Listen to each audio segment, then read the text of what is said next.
شروع اللہ کا نام لے کر جو بڑا مہربان نہایت رحم والا ہے۔ ایک طلب کرنے والے نے عذاب طلب کیا جو نازل ہو کر رہے گا، یعنی کافروں پر، اور کوئی اس کو ٹال نہ سکے گا۔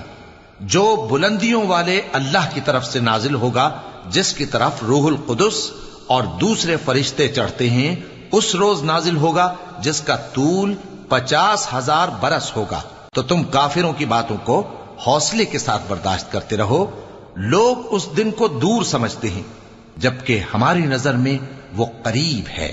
جس دن آسمان ایسا ہو جائے گا جیسے پگھلا ہوا تانبا، اور پہاڑ ایسے جیسے رنگین اون، اور کوئی دوست کسی دوست کو نہ پوچھے گا، حالانکہ ایک دوسرے کو سامنے دیکھ رہے ہوں گے۔ اس روز گناہگار چاہے گا کہ کسی طرح اس دن کے عذاب کے بدلے میں سب کچھ دے دے، یعنی اپنے بیٹے اور اپنی بیوی اور اپنے بھائی اور اپنا خاندان جس میں وہ رہتا تھا، اور جتنے آدمی زمین پر ہیں، غرض سب کو دے ڈالے، پھر اپنے آپ کو عذاب سے چھڑا لے۔ لیکن ایسا ہرگز نہیں ہوگا۔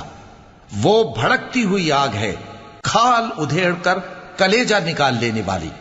وہ ان لوگوں کو اپنی طرف بلائے گی جنہوں نے دین حق سے اعراض کیا اور منہ پھیر لیا، اور مال جمع کیا پھر سینت سینت کر رکھا۔ کچھ شک نہیں کہ انسان کم حوصلہ پیدا ہوا ہے۔ جب اسے تکلیف پہنچتی ہے تو گھبرا اٹھتا ہے، اور جب ملتا ہے اس کو مال تو بخیل بن جاتا ہے۔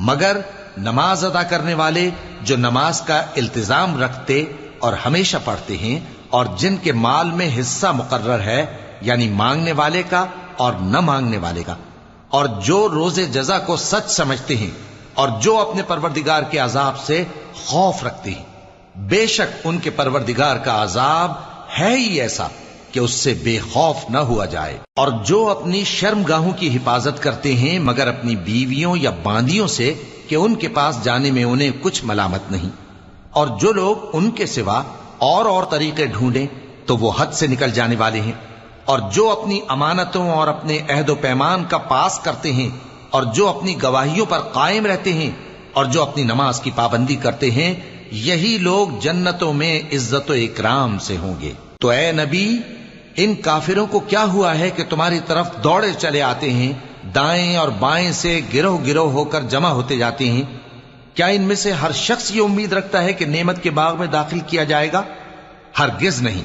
ہم نے ان کو اس چیز سے پیدا کیا ہے جسے یہ جانتے ہیں۔ پس مشرقوں اور مغربوں کے مالک کی قسم کہ ہم طاقت رکھتے ہیں، یعنی اس بات پر کہ ان سے بہتر لوگ بدل لائیں، اور ہم عاجز نہیں ہیں۔ تو اے پیغمبر، ان کو باطل میں پڑے رہنے اور کھیل لینے دو، یہاں تک کہ جس دن کا ان سے وعدہ کیا جاتا ہے وہ ان کے سامنے آ موجود ہو۔ اس دن یہ قبروں سے نکل کر اس طرح دوڑیں گے جیسے کسی مقابلے کے نشان کی طرف دوڑے جا رہی ہوں۔ ان کی آنکھیں جھک رہی ہوں گی اور ذلت ان پر چھا رہی ہوگی۔ یہی وہ دن ہے جس کا ان سے وعدہ کیا جاتا تھا۔